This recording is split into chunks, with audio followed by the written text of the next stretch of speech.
Buenos días. El día de hoy vamos a continuar con lo que empezamos en la presentación anterior, que se relaciona con las representaciones en frecuencia en tiempo discreto. Entonces vamos a hablar hoy, por ejemplo, de la transformada rápida de Fourier y de la transformada de Fourier en tiempo discreto.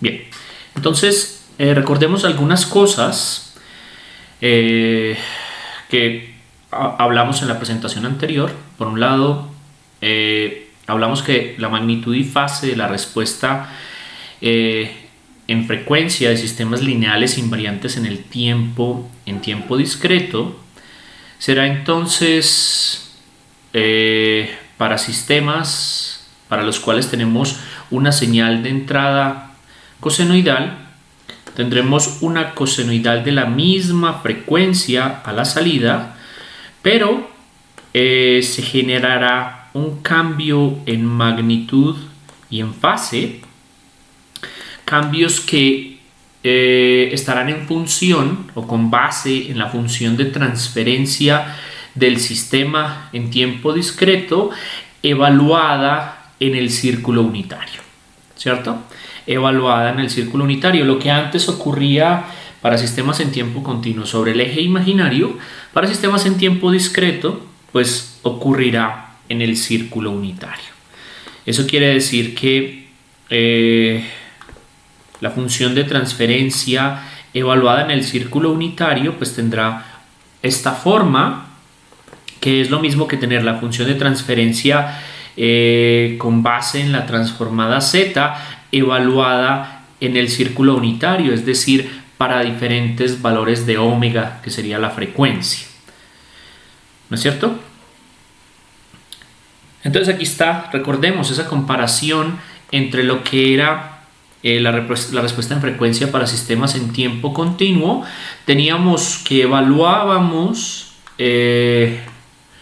la respuesta del sistema para S igual a J omega, que es lo mismo que decir que nos estaríamos moviendo sobre el eje imaginario. Mientras que para sistemas en tiempo discreto, entonces la frecuencia omega mayúscula para bajas frecuencias empieza por aquí, se mueve sobre el círculo unitario y para altas frecuencias llega hasta por acá cuando omega es igual a pi.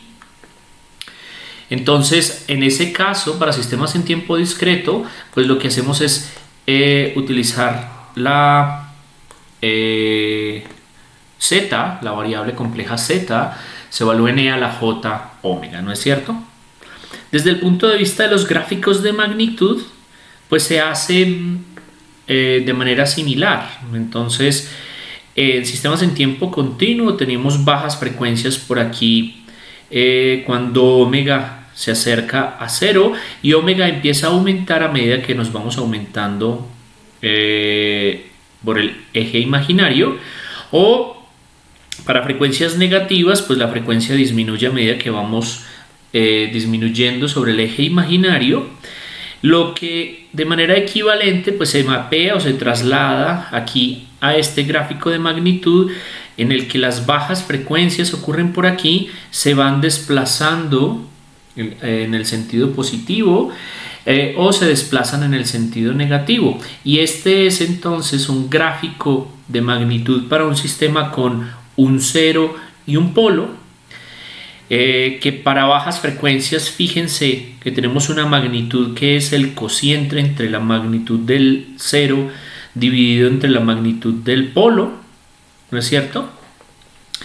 Eso sería para bajas frecuencias, y a medida que va aumentando la frecuencia pues esa relación va aumentando, y por eso se ve esta relación en este sentido, el incremento de la magnitud a medida que la frecuencia aumenta.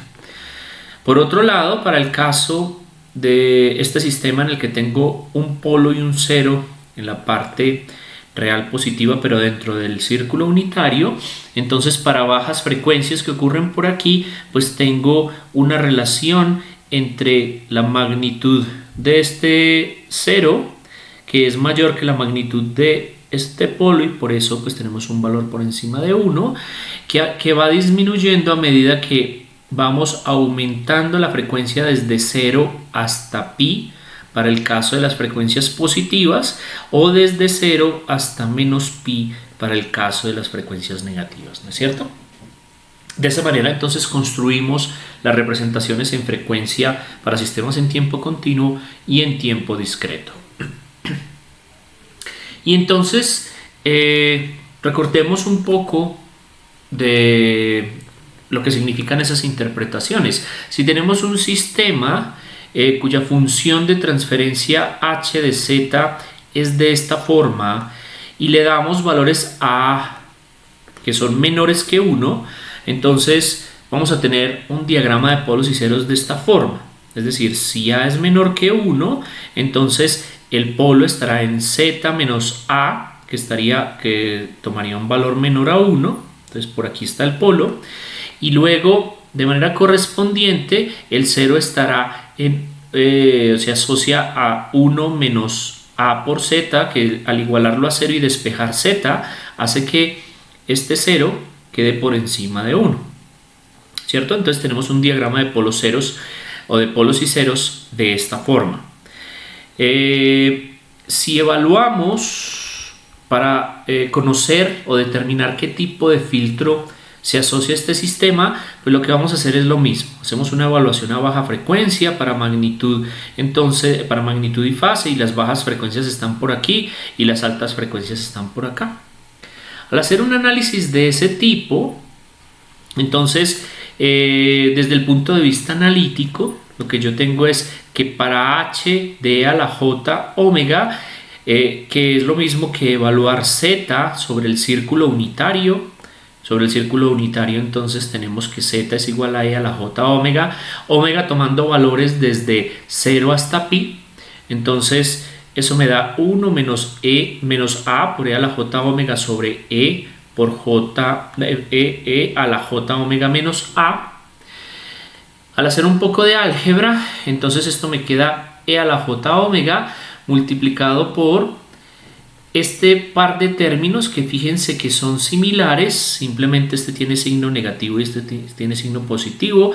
Básicamente estos dos son los conjugados, ¿no es cierto? Son los conjugados. Entonces, para esa condición, lo que tenemos es que como los complejos conjugados tienen igual magnitud, pues básicamente esta expresión que hay acá tendrá igual magnitud y por lo tanto la magnitud de la función de transferencia evaluada sobre el círculo unitario será igual a 1. Entonces, fíjense que lo que estamos diciendo es que para cualquier frecuencia entre menos pi y pi, entonces yo voy a tener una magnitud que es constante. Si yo tengo una magnitud que es 1, pues lo que estoy diciendo es que para ninguna frecuencia se presenta atenuación. Y un sistema que no genera atenuación desde el punto de vista de la magnitud, pues lo podríamos llamar un filtro pasatodo. Básicamente la magnitud no se altera para todas las frecuencias del rango entre menos pi y pi, ¿no es cierto? Un filtro pasatodo. Pero entonces un filtro pasatodo, ¿qué función puede cumplir? Si no genera atenuación, entonces ¿cuál es el efecto de ese sistema? Si simplemente para cualquier frecuencia pues no se genera ningún tipo de atenuación. El efecto en realidad está en la fase. Entonces, ¿cuál es el efecto que se tiene en la fase? El efecto que se tiene en la fase es lo que se conoce como inversión de fase.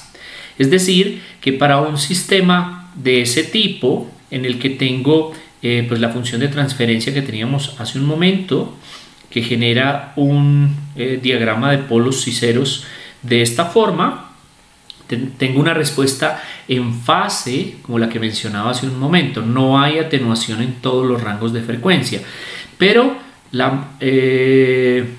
con respecto a la fase, entonces lo que ocurre es una inversión de fase cerca de las frecuencias, ocurre en la frecuencia baja, ¿cierto? Y entonces la fase tiende a menos pi para frecuencias positivas o a pi para frecuencias negativas, ¿cierto?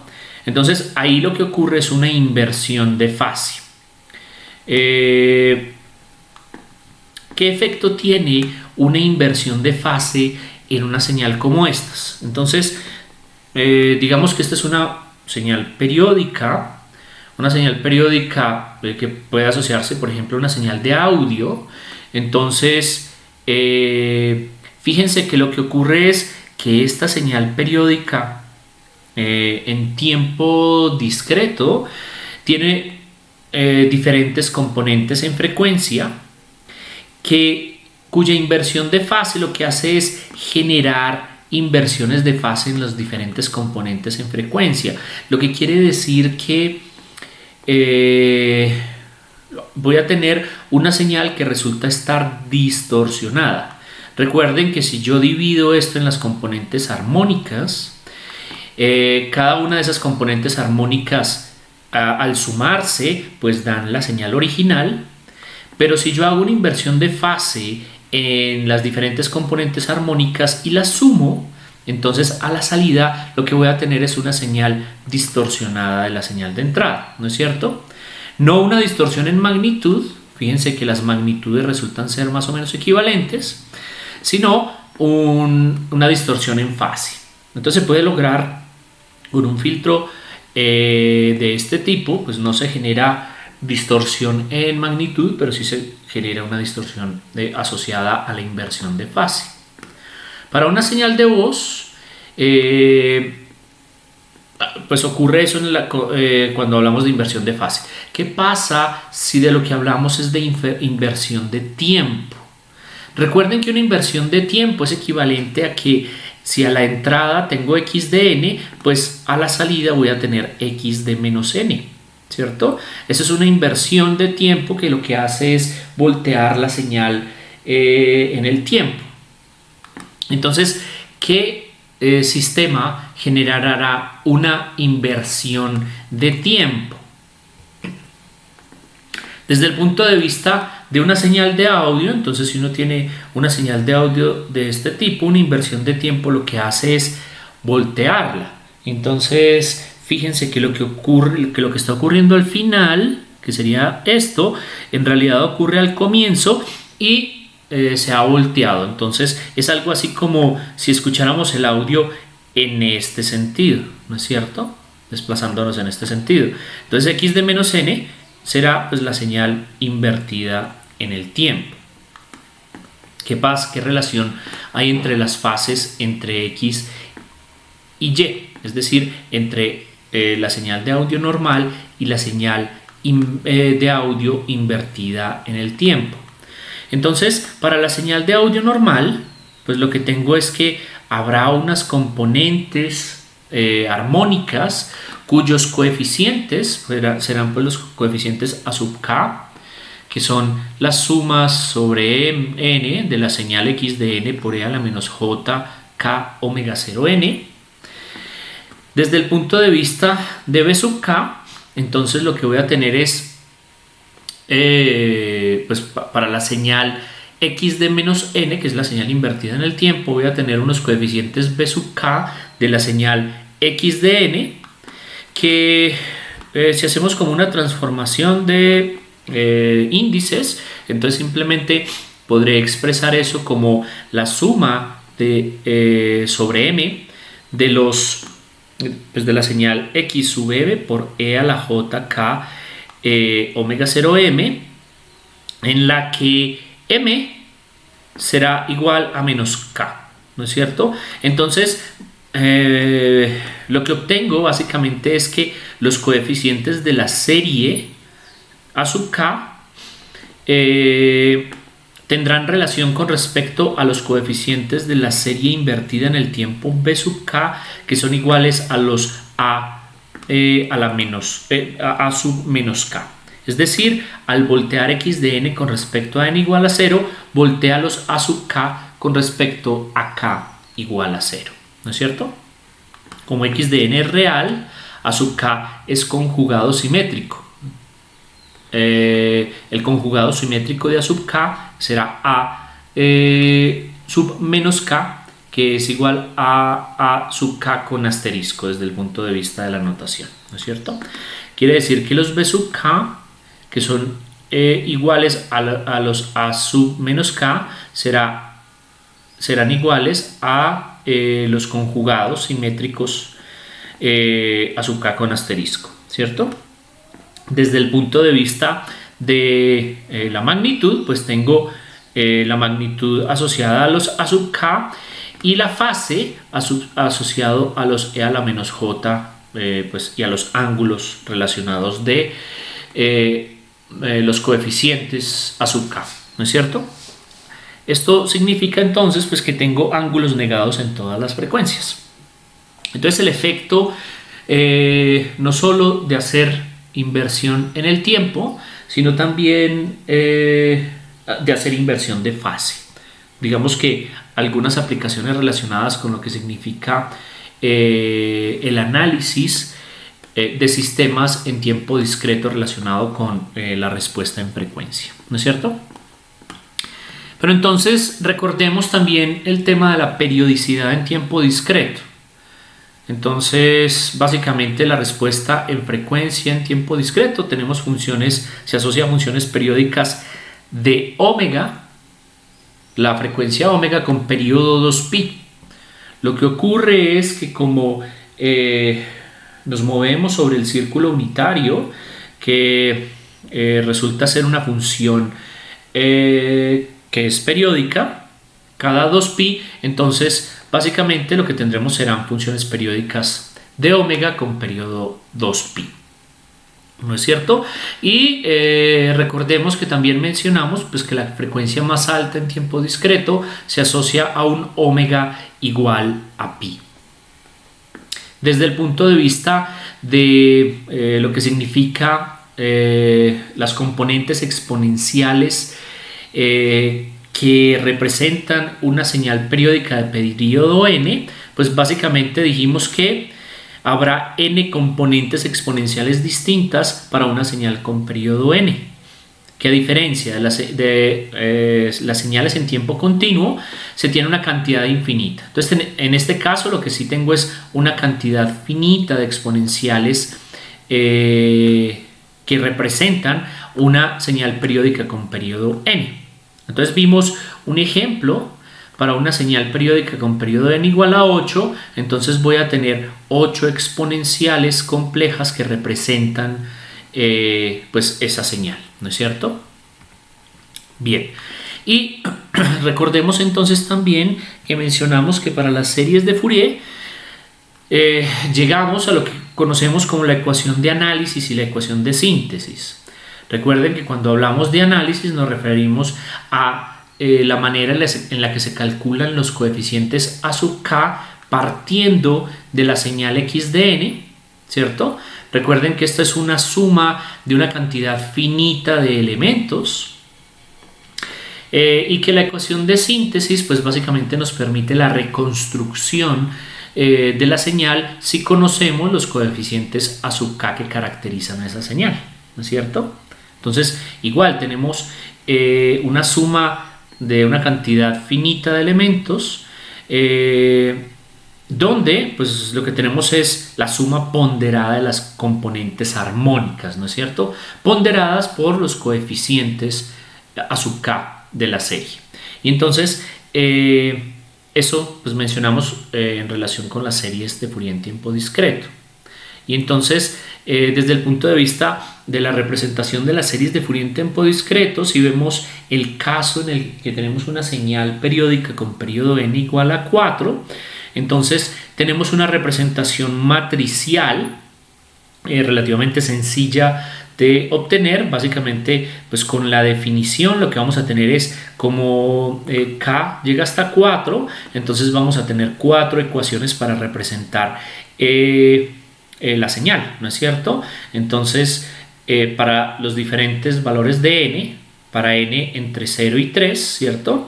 Y entonces aquí los k toman valores entre 0 y 3 también, los k, ¿cierto? Por eso tengo a sub 0, a sub 1, a sub 2 y a sub 3, tomando valores entre 0 y k. Y entonces Esta es una representación de las 4 ecuaciones que resultan pues de la suma de los componentes que se plantea aquí. Entonces para x sub 0 tengo a sub 0 por 1 más a sub 1 por 1 más a sub 2 por 1 más a sub 3 por 1, que sería la primera ecuación. La segunda ecuación para x de 1 será a sub 1 por 1, a sub 0 por 1, a sub 1 por j, menos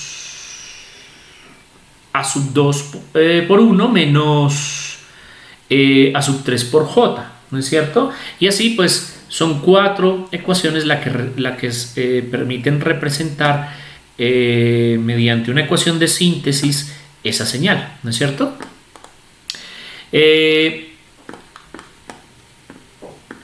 Cuya inversa, entonces si tengo esta representación matricial, entonces yo puedo determinar los coeficientes de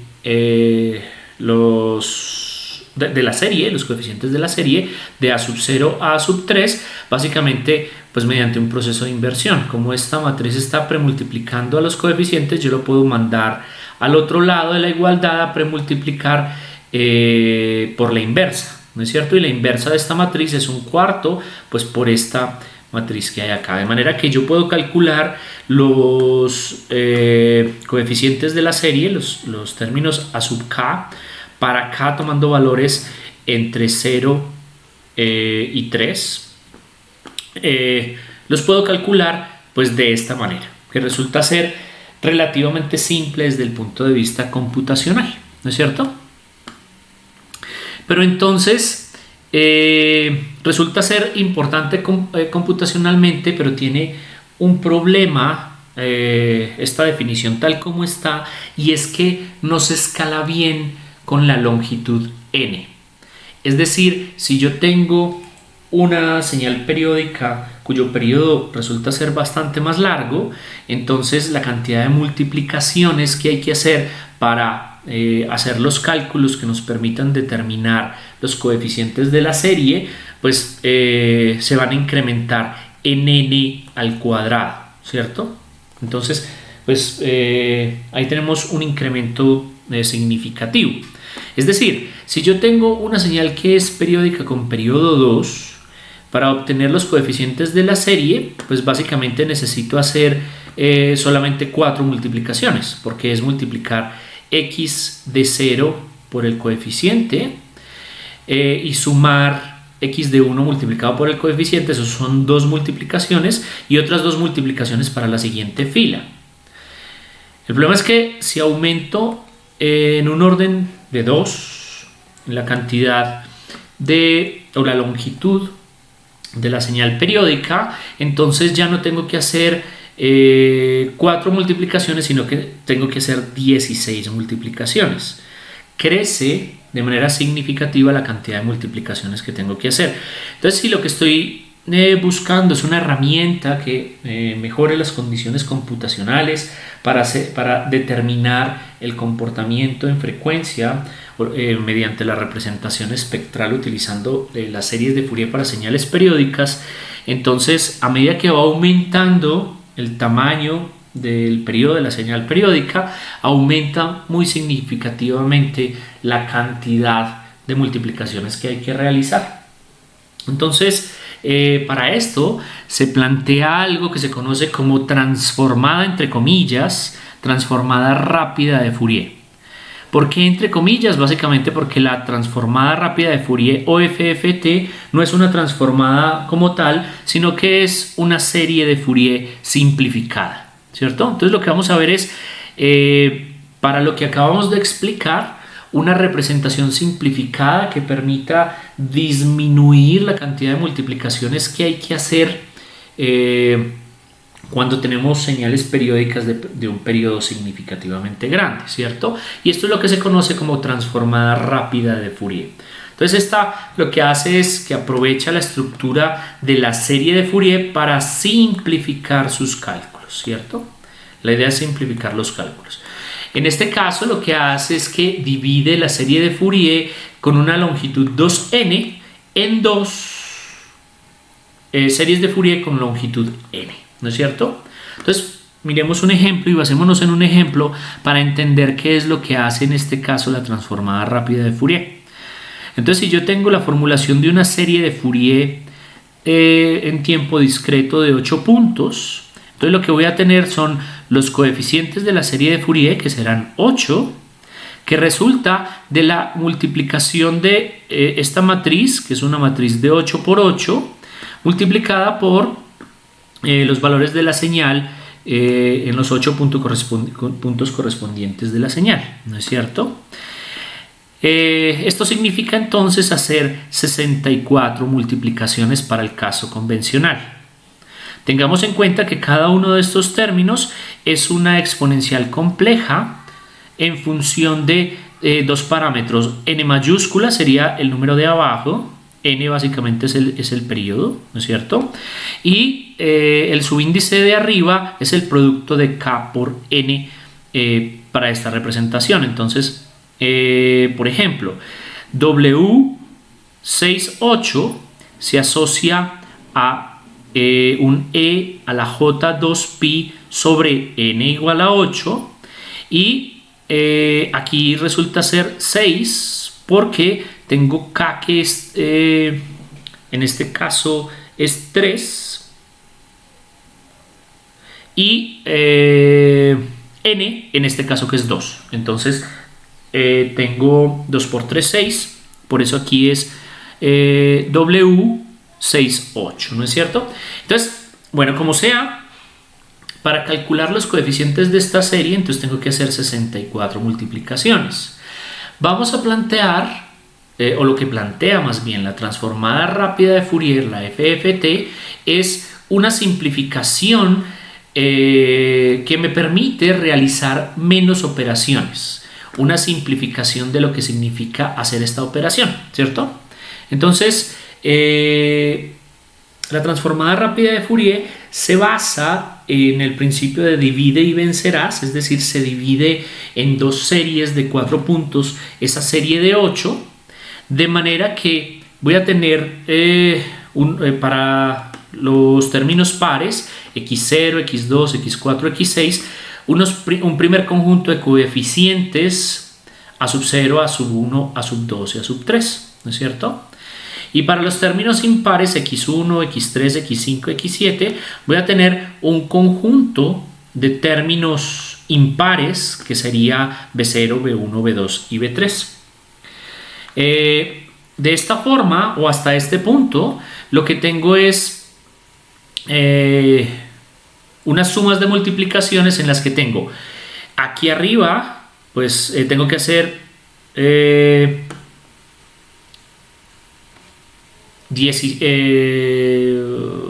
aquí serían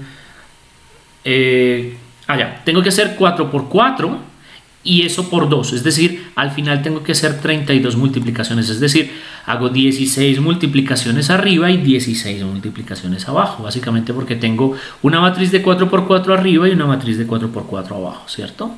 Entonces aquí tengo 16 que son 4 por 4, 16 que son 4 por 4 que multiplicado por 2 serían 32 multiplicaciones en lugar de 64, pero calcular los coeficientes A0 y B0 no es suficiente, todavía hace falta hacer un poco más de operaciones. En realidad, para obtener los coeficientes de la serie de Fourier de 8 por 8, necesito multiplicar los coeficientes de sub k y e sub k que resultan de la combinación de los coeficientes A sub 0 y B sub 0, ¿sí? ¿Cómo se calculan entonces los coeficientes de sub k y e sub k? Básicamente, los coeficientes de sub k salen de los términos pares de x de n y los e sub k salen de los términos impares de x de n, es decir, en el primer caso utilizando los a sub k y en el segundo caso utilizando los b sub k. ¿Cómo se haría esto? Los coeficientes a sub k de la serie, tomando los términos pares, se puede calcular de la siguiente forma. Yo puedo entonces calcular los A sub k con base en la multiplicación que mencionábamos hace un momento. Tengo los términos pares, ¿no es cierto? Eso es desde el punto de vista del cálculo basado para la transformada discreta, para la serie de Fourier en tiempo discreto de 8 puntos. Yo puedo partir de la representación original y tomar solamente aquellos términos que son pares, ¿cierto? Tomo los términos pares y construyo un conjunto de coeficientes de D0 a D7 que resultan ser la repetición de los coeficientes de A0 a A3. Se repiten un par de veces, ¿cierto? Esto básicamente resulta de tomar los términos pares de esta representación. Simplemente elimino las columnas impares, elimino los elementos impares y al hacer las operaciones pues puedo determinar entonces los coeficientes de 0 a D7 con base en los cálculos que se hacen para determinar los coeficientes de A0 a A3. Quiere decir que solamente con 16 multiplicaciones calculo los A0 a A3, que los repito, y por lo tanto solamente con esas 16 multiplicaciones he calculado los coeficientes de 0 a D7. Para el caso de los E sub k, entonces partiendo de los coeficientes B0 a B3, que corresponde entonces a los términos impares, puedo calcular los coeficientes de E0 a E7, que son los que necesito para obtener los coeficientes de la serie de 8 puntos. Para eso entonces puedo tomar los términos impares y por lo tanto elimino el resto de las columnas. Pues me refiero a las columnas pares y eso es igual entonces a haciendo el cálculo entre B0 y B3 mediante estas 16 multiplicaciones. Me basta con multiplicar por los W80, W81, 82, que serían como los términos de esta primera columna, ¿no es cierto? O sea, de la primera columna impar. Entonces, si yo multiplico los primeros términos de la columna impar por los coeficientes de B0 a B3, que se repiten de B0 a B3, es decir, además de estas 16 multiplicaciones, tengo que hacer estas 8 multiplicaciones adicionales, ¿cierto? Entonces, de esa forma calculo los coeficientes E0 a E7, y como los C sub k, que es detrás de los que voy, porque son los que corresponden a la transformada de Fourier discreta para 8 puntos, que resultan ser la suma de D0 más E0, entonces básicamente ya lo que tengo es que hacer unas sumas. Quiere decir que al final lo que hice fue, para los cálculos de A sub k y B sub k hice 32 multiplicaciones, para el cálculo de los C sub k tuve que hacer 8 multiplicaciones más para este segundo término, lo que nos deja con un total de 40 multiplicaciones en total, que resulta ser mucho menor, bueno, que resulta ser significativamente menor que las 64 multiplicaciones que tocaba hacer para el cálculo de esos mismos C0 a C7, basándose pues en el procedimiento tradicional. Entonces básicamente lo que propone la transformada rápida, por eso lo de rápida, será disminuir significativamente la cantidad de multiplicaciones que hay que hacer para calcular los coeficientes de la serie de Fourier discreta a medida que vamos aumentando la cantidad de términos. Para una señal periódica con un periodo más largo, pues disminuiré significativamente la cantidad de operaciones que hay que hacer con respecto a el procedimiento tradicional para el cálculo de los coeficientes de la serie de Fourier, ¿cierto? ¿Cómo se escala este algoritmo? Entonces básicamente si tengo m de n una cantidad de multiplicaciones para una transformada rápida de Fourier de n puntos. Para el caso en el que tengo una señal periódica de un punto, entonces tendré 0 multiplicaciones. Cuando tengo una señal periódica de 2 puntos, entonces tendré 4 multiplicaciones. Para una señal periódica de 4 puntos tendré 3 por 4, 12 multiplicaciones. Y así sucesivamente, de manera que m de n será igual a n medios más 1 por n. Es decir, resulta ser significativamente menor que n cuadrado para un tamaño n. Por ejemplo, para el caso de que yo tenga una señal periódica con periodo n igual a 128, entonces n cuadrado, que sería la cantidad de multiplicaciones que hay que hacer para el procedimiento tradicional, serían 16.384, mientras que la transformada rápida de Fourier solamente tiene que hacer 8.320 multiplicaciones, que resulta ser más o menos la mitad del trabajo, ¿no es cierto? Entonces, para el caso, pues en casos o aplicaciones de procesamiento de señales en las que tengo que hacer transformadas de Fourier de señales grandes, entonces, el cálculo de series de Fourier de señales periódicas con periodo más largo, entonces ya la cantidad de operaciones que hay que hacer resulta ser significativamente menor que el procedimiento tradicional, lo que quiere decir que pues logramos optimizar el cálculo de los coeficientes de la serie de Fourier. ¿Listo? Entonces, eso es de lo que se trata y de lo que habla la transformada rápida de Fourier, que recuerden que no es una transformada, sino que es una serie de Fourier. Por eso, entre comillas, lo de transformada es una serie de Fourier óptima para el cálculo de los coeficientes de la serie. Bien. Pero entonces ahora sí hablemos de la transformada de Fourier para sistemas en tiempo discreto. Es una generalización para señales aperiódicas, lo mismo que ocurría que para sistemas en tiempo continuo. Y de hecho la aproximación que vamos a realizar y que vamos a explicar a continuación es una aproximación similar a la que se hace para sistemas en tiempo continuo para el cálculo o la determinación de las ecuaciones de análisis y síntesis de las series de Fourier, aplicado pues a sistemas en tiempo discreto. Entonces, como es una generalización para señales aperiódicas, hablemos de una señal aperiódica.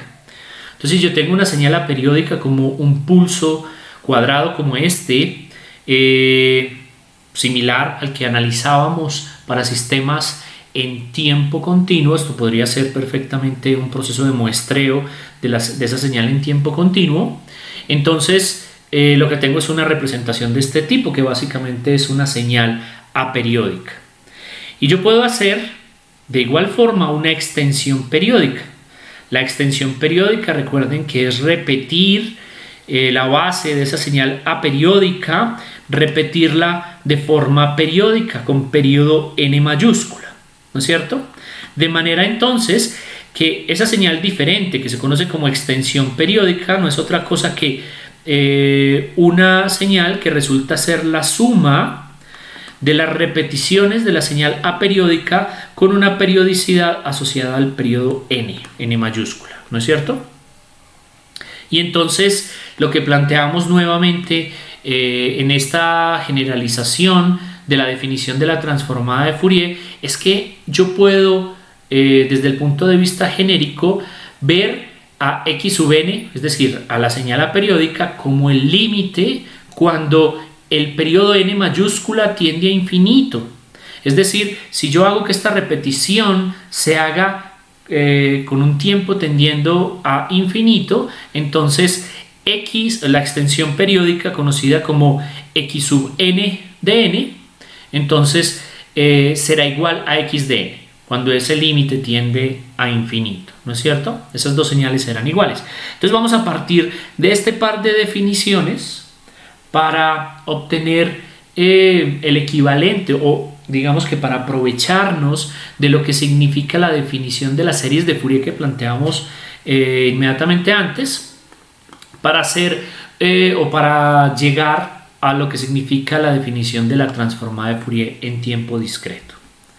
Entonces vamos a representar x sub n, es decir, la extensión periódica mediante su serie de Fourier.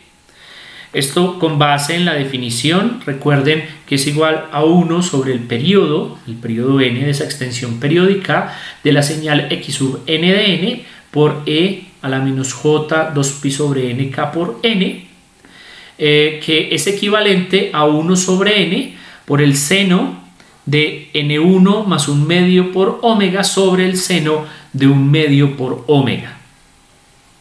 Desde el punto de vista de la representación en función de omega mayúscula y k, entonces los coeficientes a sub k, que serían las barritas azules, están relacionadas con una envolvente, que sería esta línea continua negra, que corresponde al seno de 3 medios de omega sobre el seno de 1 medio de omega, ¿no es cierto?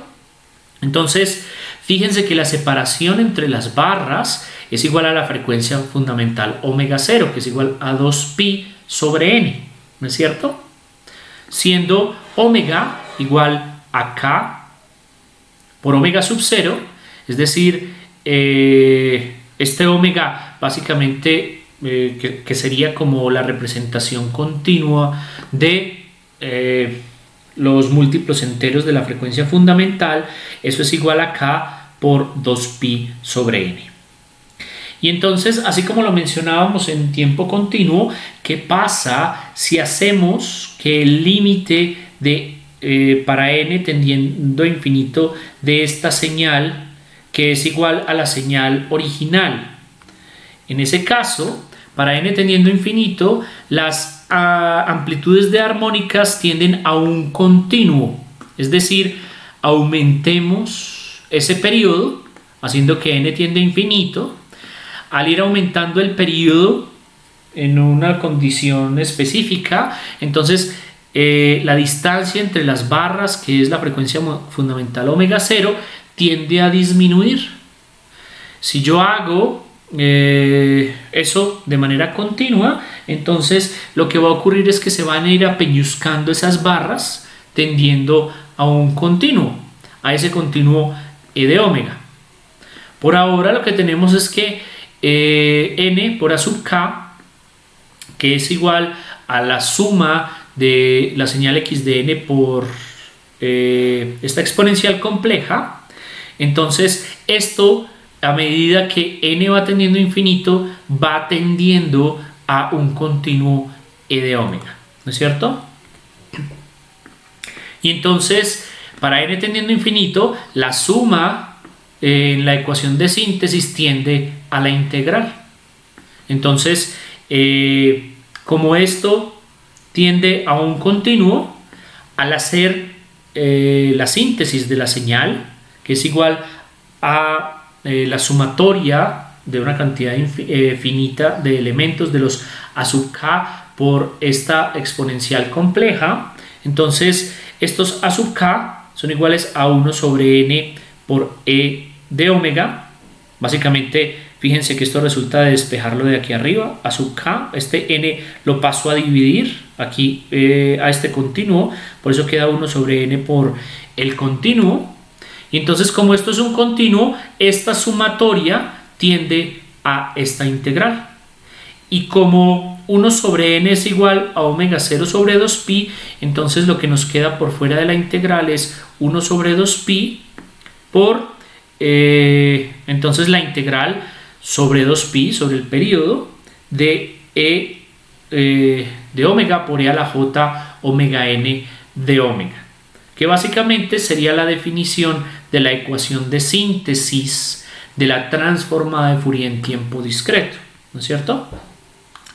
Si hacemos ese continuo e de omega, lo cambiamos por x de e a la j omega, es decir, una representación de forma general, entonces podemos plantear la ecuación de análisis de la transformada de Fourier en tiempo discreto como x de e a la j omega, como esa suma entre menos infinito e infinito de x de n por e a la j omega n, y la ecuación de síntesis pues será x de n igual a 1 sobre 2pi por la integral sobre el periodo. Recuerden que estamos hablando de la transformada de Fourier en tiempo discreto, que resulta ser periódica con periodo 2pi, por los coeficientes de esa serie, que ahora en forma continua pues será la transformada de Fourier en tiempo discreto, por esta exponencial compleja de omega. Tenemos la ecuación de análisis y de síntesis que nos permite entonces determinar la transformada de Fourier en tiempo discreto. Transformada de Fourier y transformada inversa de Fourier, ¿no es cierto? La transformada inversa de Fourier, que es lo mismo que la ecuación de síntesis. Y entonces, ¿qué relación existe entre la transformada de Fourier y la transformada z? Pues se repite la condición. En este caso, si la transformada z de una señal existe y si la región de convergencia incluye al círculo unitario, entonces la transformada de Fourier es igual a la transformada z evaluada sobre el círculo unitario, lo que quiere decir que, recuerden, hace tiempo mencionamos que por definición la transformada z, x de z es igual a la suma entre menos infinito e infinito de x de n por z a la menos n, y entonces la transformada de Fourier en tiempo discreto, que es igual a la transformada z, en los casos en los que la región de convergencia incluye al círculo unitario, será x de e a la j omega. Fíjense que z está evaluado en e a la j omega, entonces será la suma entre menos infinito e infinito por x de n por la exponencial compleja, que básicamente es h de z, para la cual z es e a la j omega, ¿no es cierto? En pocas palabras, la transformada de Fourier es igual a la transformada z cuando la transformada z existe y la función de y la región de convergencia pues incluye al círculo unitario, ¿no es cierto? Pero entonces, como se cumple esa condición, entonces se heredan las propiedades. La transformada z hereda las propiedades de la transformada de Fourier hereda las propiedades de la transformada z. Entonces recordemos la propiedad de linealidad.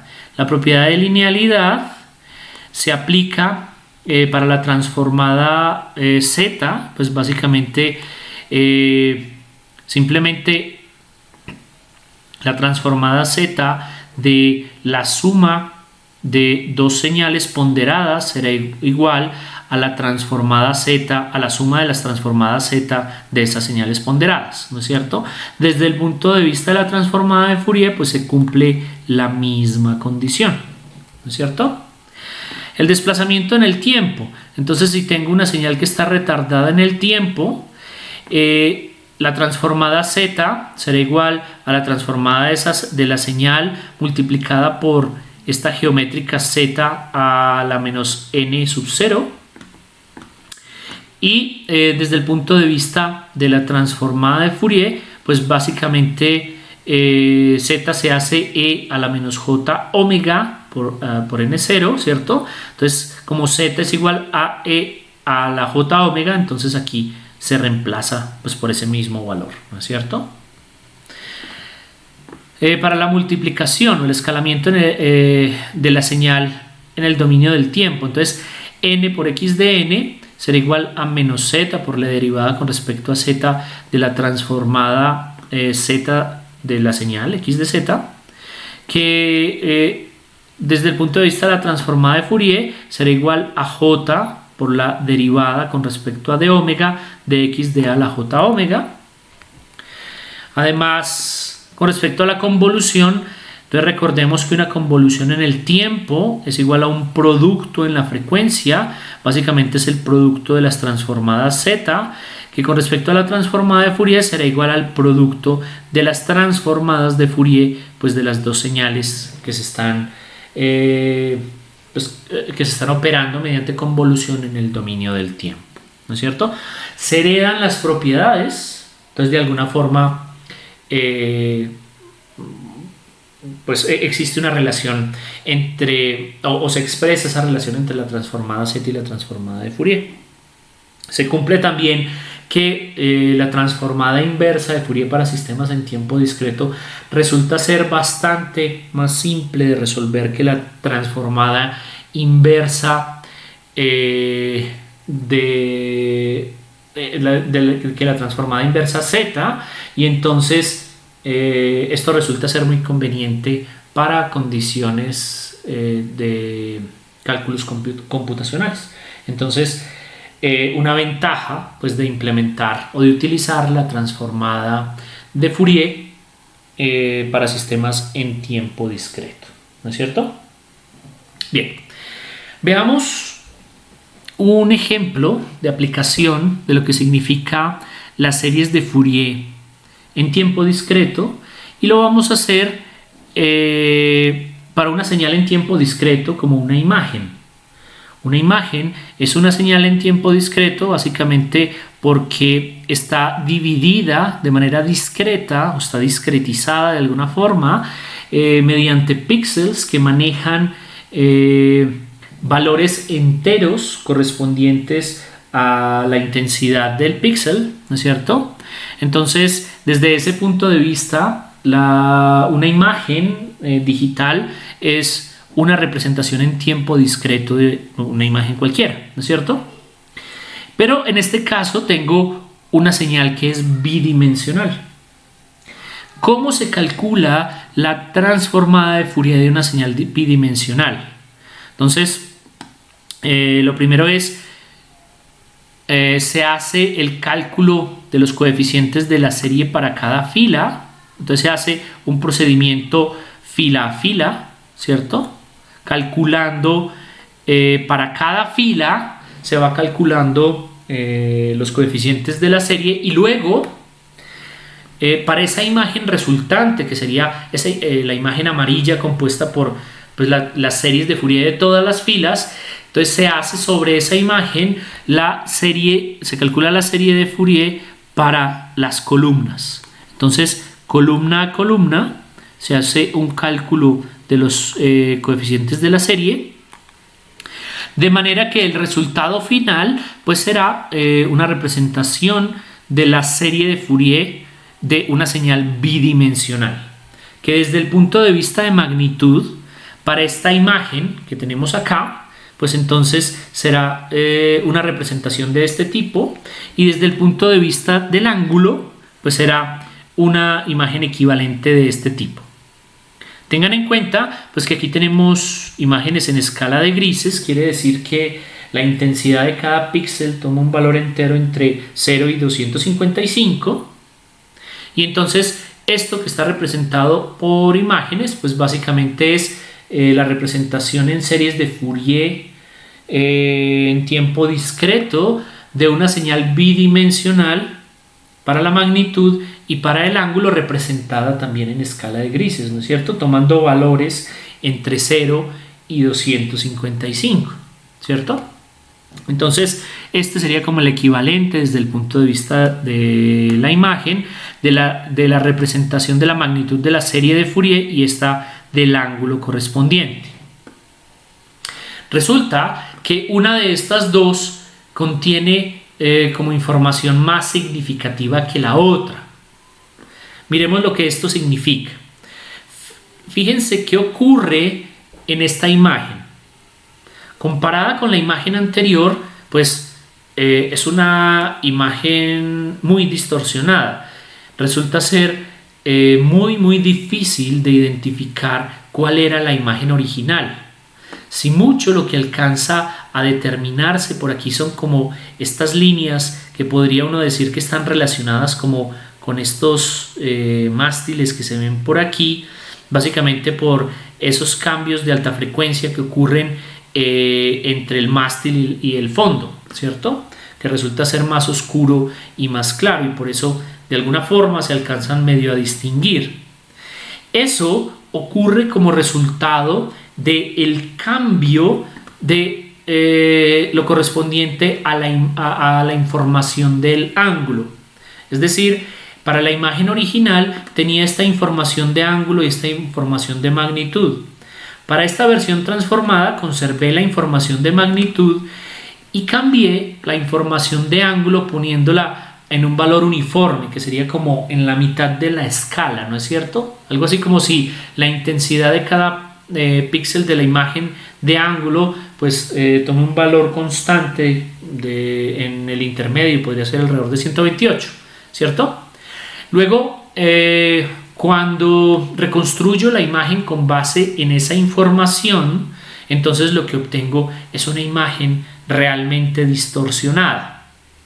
Si en lugar de poner uniforme la información de ángulo, sino que lo hago con la información de la magnitud, fíjense lo que ocurre. Es decir, mantuve la información de ángulo de la imagen original, pero la de magnitud la convertí en una imagen uniforme. Es decir, todos los coeficientes de la serie de esta imagen pues se ponen en el mismo valor, mientras que la información de ángulo pues queda representada como la imagen original. En esta condición, fíjense que a pesar pues de que no se ve la imagen del todo, se alcanza a distinguir por lo menos cuál es el objeto que hay con respecto al fondo. Pues aquí se alcanza a identificar el barco, alcanza a identificarse la leyenda, indicando hasta este punto que la información más significativa en una señal bidimensional como una imagen pues está en la información del ángulo. Al hacer variaciones en la magnitud se generan cambios significativos, pero por lo menos la información fundamental digamos que alcanza a percibirse en el fondo, ¿no es cierto? Veamos otro ejemplo de modificación. Este ejemplo de modificación habla, pues lo que muestra es el resultado de mezclar la magnitud de una imagen diferente. Entonces, para una imagen diferente, que ya les voy a mostrar, se extrae la representación en magnitud y en ángulo, y se coge esa información de una imagen diferente, la parte de magnitud, y se utiliza y se sintetiza con la información en ángulo de la imagen original. Fíjense que al sintetizar la información en ángulo con la información en magnitud de una imagen diferente, se obtiene una imagen en la que de entrada no alcanza a distinguirse cuál es la otra imagen de la cual tomo la información en magnitud, ¿no es cierto? Solamente tomando la información en fase se alcanza a ver lo que la imagen original tenía. ¿De dónde viene esta información en magnitud de una imagen de este tipo? Entonces fíjense que de esta imagen en la que tengo la representación en magnitud y ángulo de la serie de Fourier en tiempo discreto, para esta señal en tiempo discreto, que es una señal bidimensional, la parte en magnitud es esta, en ángulo es esta, y si cojo esta parte de magnitud y se la aplico a la imagen anterior, pues miren el efecto que tiene, sabiendo que la imagen original de esta magnitud pues corresponde a esta imagen. Lo que nos indica entonces que para señales en tiempo discreto bidimensionales como imágenes, entonces la información más importante está o la información más significativa, más discriminante, está en la información relativa al ángulo. Bien, es un ejemplo básicamente para mostrar lo que significa la aplicación de las series de Fourier en señales en tiempo discreto. El uso de las series de Fourier para señales en tiempo discreto tiene múltiples aplicaciones, tanto para audio como para video, para imágenes. Entonces es importante, pues quisiéramos como énfasis y llegáramos hasta esta conclusión. Bien, en general podemos pensar en señales con base en el contenido en frecuencia y los sistemas como filtros, ¿no es cierto? Es la conclusión hasta este punto que digamos que engloba todo lo que hemos mencionado referente a la representación en frecuencia y a la representación mediante series y transformadas de Fourier tanto en tiempo continuo como en tiempo discreto. Básicamente las señales se pueden representar mediante lo que significa su representación en frecuencia, y los sistemas se pueden ver como filtros que tienen efectos sobre esas componentes en frecuencia de las señales. Y esto tiene una gran cantidad de aplicaciones en ingeniería. Resulta ser significativamente importante. Bien, esto nos da paso entonces para el planteamiento del taller número 5, cuyas fechas pues estarán definidas en la actividad programada pues para la realización del taller. Tengan en cuenta entonces la lectura correspondiente que se asocia al capítulo 5, los numerales 5.0 a 5.9, y con eso entonces terminamos con la presentación del día de hoy. Nos vemos en la próxima presentación. Hasta pronto.